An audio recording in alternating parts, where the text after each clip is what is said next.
Good afternoon. Man, we're excited about where we are in the developmental process. Roughly 48 hours or so from getting to Canton, Ohio, and participating in this game. We're excited about having an opportunity to do it. A game that's obviously very important to our organization, where 5 members of this organization are being inducted. It's an honor for us to participate in it because of that. It's a great opportunity for us to get a litmus of where we are with some of our many new people and develop some cohesion. We're at that point in the process. We've been competing Steelers versus Steelers for several weeks now, and it's going to be great to see some new people.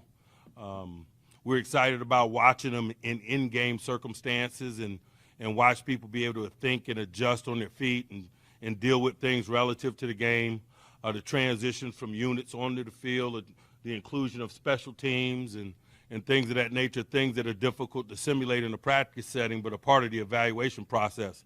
People's ability to lock in game circumstances and make the necessary plays and to make themselves available in certain moments will be part of all of the things that we're looking at.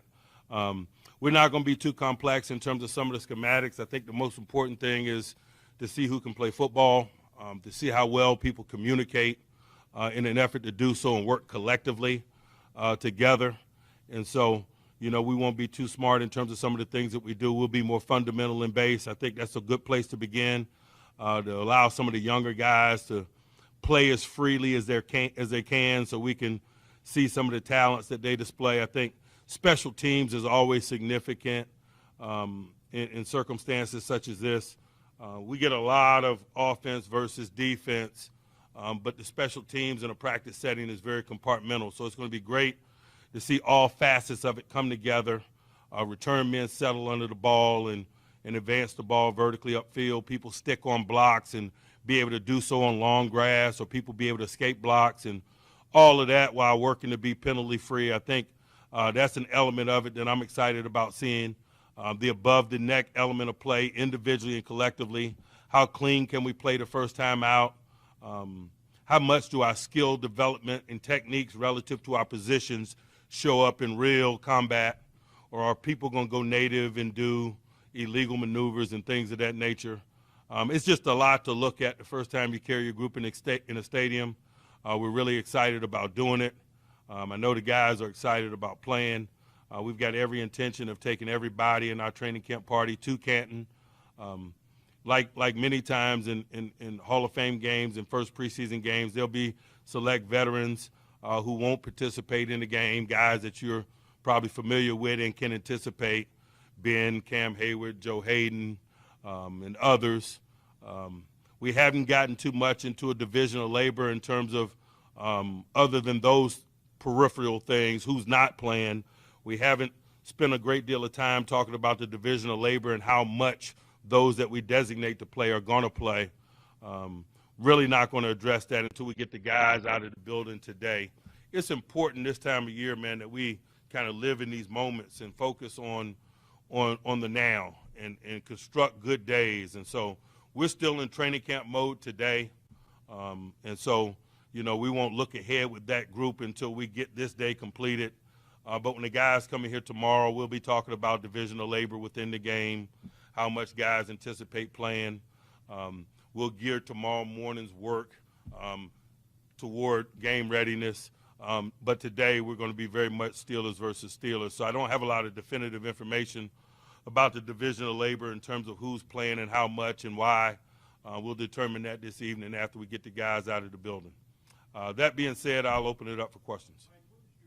What's your plan for Najee, and how do you juggle a guy who's a rookie and you want to get some time, but also knowing he's going to be on your start? Really, there's nothing to juggle. He's a rookie. Man, he needs the process of game preparation and then ultimately play.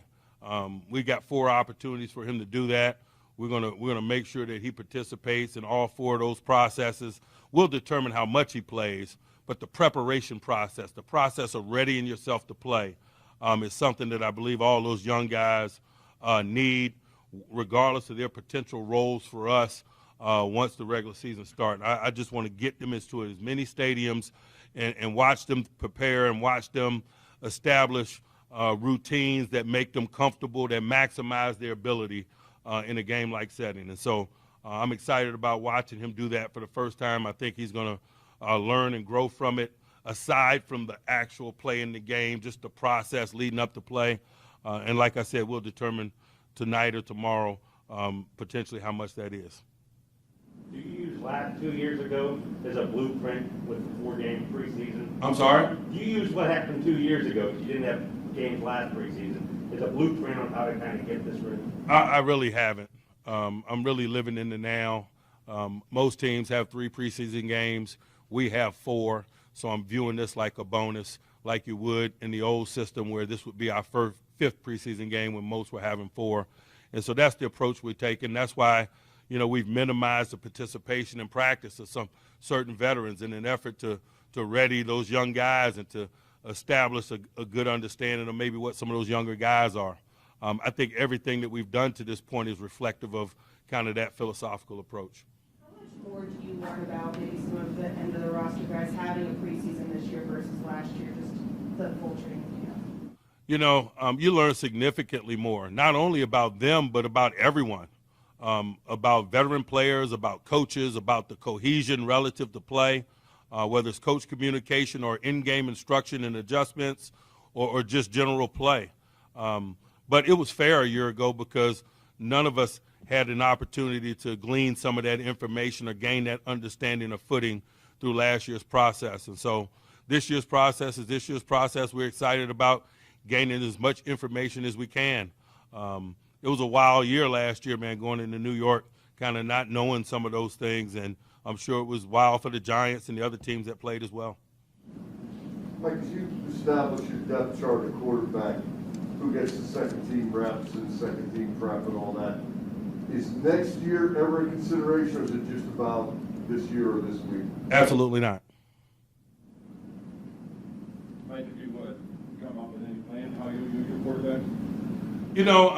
Not necessarily so. I think we made a decision today in anticipating that maybe Dwayne will finish the first half and Dobbs will finish the game because we're going to work 2-minute today, and we'll have 2 sets, and those are the 2 quarterbacks we chose, just in anticipation of trying to get the guys game ready that could be in the game at those moments. But that's as far as I am down the road in terms of identifying, how much guys are playing and things of that nature. You just got to kind of forecast for the effort for the efforts of work, and so those 2 guys will get the 2-minute, and those are the probable guys that could be in the game at those moments on Thursday night.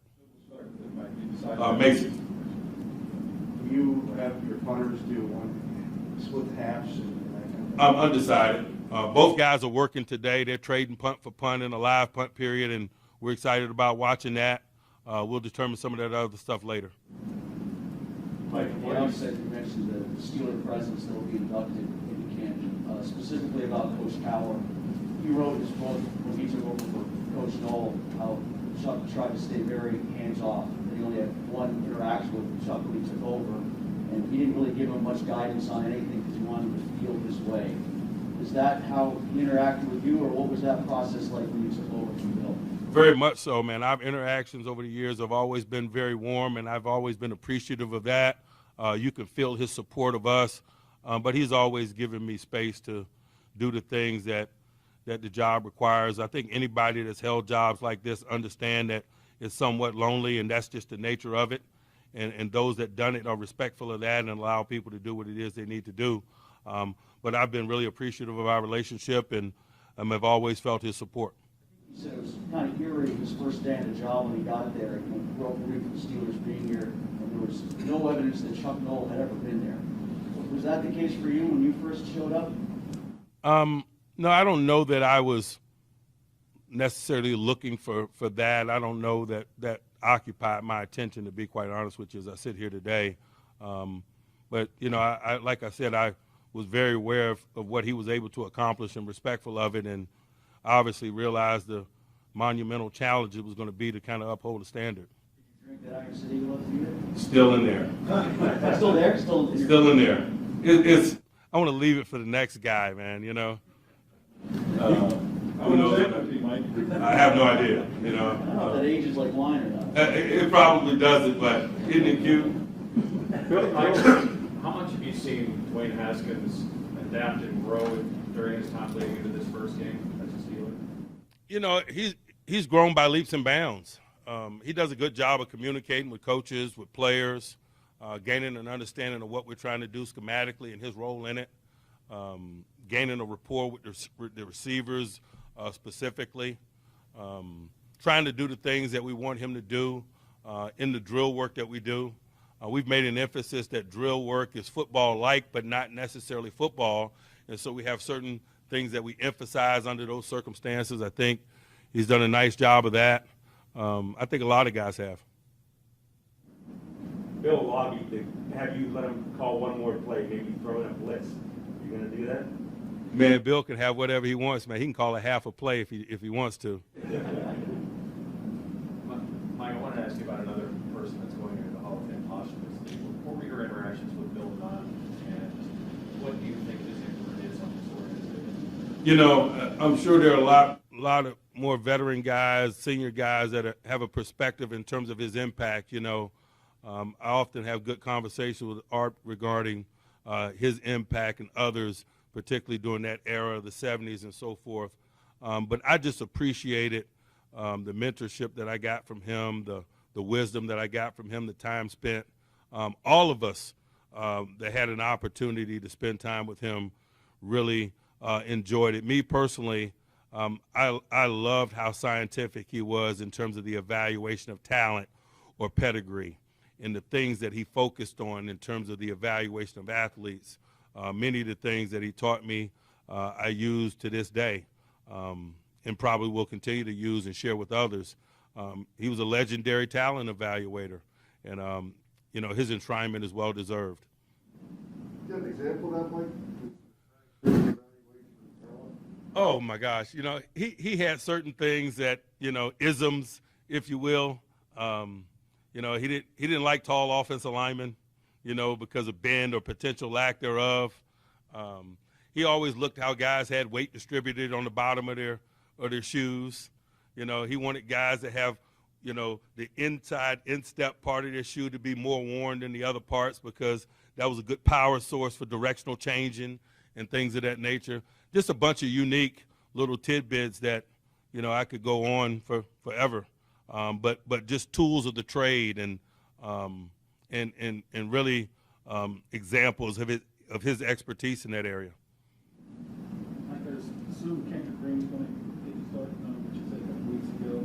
What do you look out of a rookie that may be a big part of this offense coming on? It was the same thing I said in response to the Najee question. You know, regardless of their potential roles here on September 12th, I think it's important that all young guys go through the process of preparing themselves to play and being ready to play and utilizing all four opportunities to grow in maturation in that way, to find a routine that really elevates their game and allows them to play and play with consistency. I like what I've seen from him. He'll get a lot of opportunity to play. But again, like I mentioned in the opening, we're just focused on today's work and what we have to do today. We'll talk about those things this evening in terms of detail and when and how much he participates. Mike mentioned the excitement level to go against a team other than yourself. Just is there a little bit of a sense, yes, knowing that it's preseason, but a little Christmas morning exciting type feeling that, you know, things are really getting rolling here? Yeah, I think, you know, we're going to know a heck of a lot more about our team walking out of that stadium than we will walking in that stadium. And that's the excitement of the first time.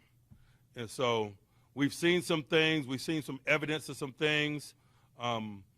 Guys will have an opportunity to maybe confirm some things, that some perspective that we're starting to develop about them individually and collectively. I'm sure there'll be some surprises positively and negatively. It's all a part of the process.